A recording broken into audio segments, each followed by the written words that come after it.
Welcome back. This year, Time magazine named President Nicolas Maduro one of its 100 most influential people. Time said an economic collapse in Venezuela hinges on whether Nicolas Maduro can step out of the shadow of his mentor, Hugo Chavez. Well, joining us now is Laura Rojas, an economist with over 20 years of experience in international economic policy, and from Chicago, George Ciccariello-Maher, a political science professor at Drexel University and the author of We Created Chavez, A People's History of the Venezuelan Revolution. Thanks to both of you for joining us.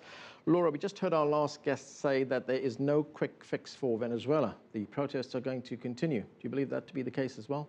Well, thank you for having me here. There are two sides in this crisis. One is the economy, and as we all know, the economy is doing really bad, and it can go even worse if the government doesn't take the right measures, and in the very short term. And the other one is the political side, and the political side depends pretty much on the dialogue and the government also opening up to what the protesters want.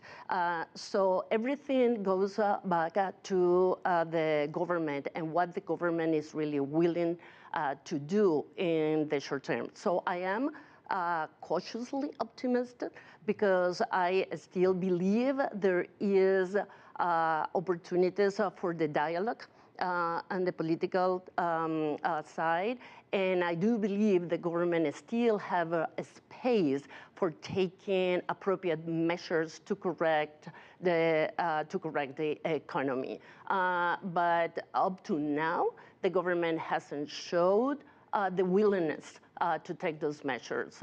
So we have to see. Okay, quite a few things there. Let's go to George. George, do you believe that the ball is now in the court of Nicolas Maduro? He has to make the first move. He has to reach out to the opposition to get this crisis defused. Well, I think the ball is certainly in the court of the government, but I think we need to be a little careful here and recall that that there's an elected government of Venezuela. This is not a situation in which an unelected opposition can really hold the government hostage, although I think dialogue is important. It's important to begin to hash through some of these things, in part because it's not just the concerns of some of these protesters in the streets, but there are some systematic concerns that affect the vast majority of Venezuelans: economic difficulties, the question of security, and these go far beyond beyond the protests in the streets, and they extend to the Chavista base. And so we want to have a dialogue among all sectors of Venezuelan society that speaks with these protesters in the streets, that speaks with the political opposition, but that also takes into account the Chavista base, the revolutionary movements that support this government, but that are demanding radical changes as well. Okay, George, how does one explain a country that has the largest oil reserves in the world and an economy that's in such bad shape? Well, in some senses, the answer is in the question, because some of these problems are nearly endemic problems to oil economies, and they're problems that need to be dealt with in a very decisive manner. There are things that there have been sort of half steps to deal with certain things. Questions of especially the exchange rate need to be dealt with more decisively in the future. And the tangle of the import sector in Venezuela is really a complex one, and it's not one that's going to be eradicated as a problem until Venezuela begins to develop in a more sustained way a productive base, something which hasn't existed. It's not the fault of this contemporary government, but which has been declining and really disappearing for 30 years now. Laura, we just heard George there say that the government is not decisive, it's only taking half steps. I mean, does this government lack a clear, coherent policy on how it tackles the economy? I mean, is it just applying what I could call, say, a Band-Aid to the problem by just increasing social spending all the time? There are several things here, and I want to respond to what George just said, because it's not a matter of the opposition taking hostage the government. We had to take into account that recent polls shows that 69% of the population think that the Maduro government is doing very wrong, and that the country is going in the wrong direction. So it's not just the opposition, it's just the whole population, which is thinking that the economy, the politics, and the crime, the inflation, I mean, everything is really going bad.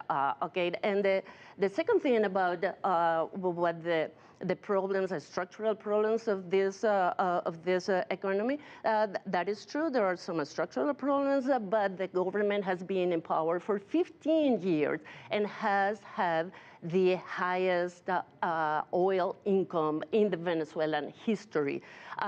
Before Chavez, the economy was very volatile because the oil market has been very volatile. But during these 15 years, that hasn't been the case. So there's no reason, no possible explanation or rational explanation for being in this crisis, other than total ignorance about how an economy really works. All right, let me ask George to respond to that. George?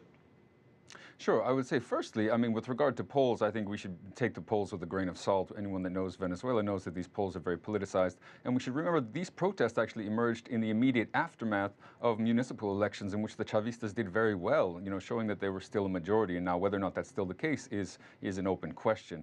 But the reality is that we need to bear in mind that, again, this is a government that's been elected.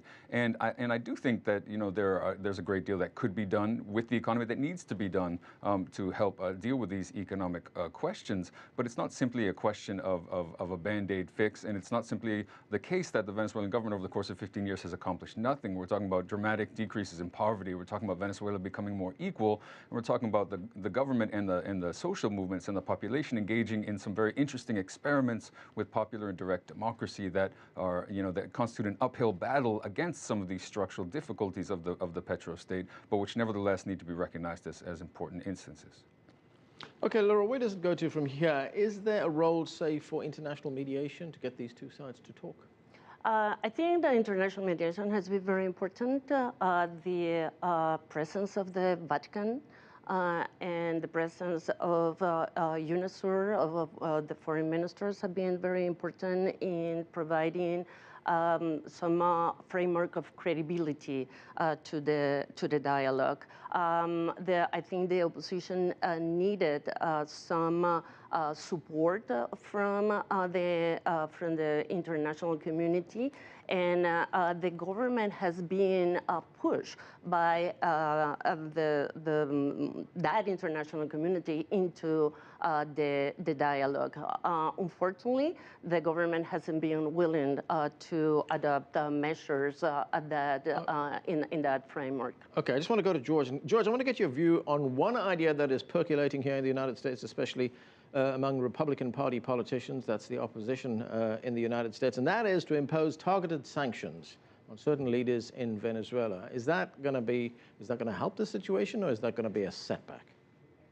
Well, it depends on what you mean by help the situation. For the opposition in Venezuela, this would be a disastrous strategy. I was hearing recently that actually it's very common in Miami for Venezuelan opposition members to be in support of sanctions, but on the ground in Venezuela, it's a much more dangerous and indeed politically suicidal perspective or strategy to take, because what it is essentially saying is that we can't solve our own problems. We're asking for the empire of the North to step in and solve them for us. And this has actually been a messaging problem of these movements from day one, with the entire sort of SOS Venezuela hashtag, which seems to suggest some kind of intervention. And the more that this Venezuelan opposition looks like an opposition calling for foreign intervention, the more it will be an opposition that cannot win elections in the future and will be incapable of building the kind of majority that some of the opposition leaders, like Enrique Capriles, recognize they need to do. Laura, very quickly, I've got 20 seconds. The international sanctions are a tool in the hands of the international community to help any country with such a polarization. I don't think it's a matter of Venezuelan relying on the international community to solve the problems. It's a matter of pushing the government in the right direction to take measures like, for example, replacing persons in the National Council of the Electoral Committee. We're going to have to leave it there. Laura Rojas, George Ciccariello-Maher talking to us from Chicago. Thanks to both of you for joining us. We're going to take a break right now. In a moment, we'll continue our discussion on the crisis in Venezuela and the threat of U.S. sanctions with a veteran diplomat. Stay with us here on The Heat.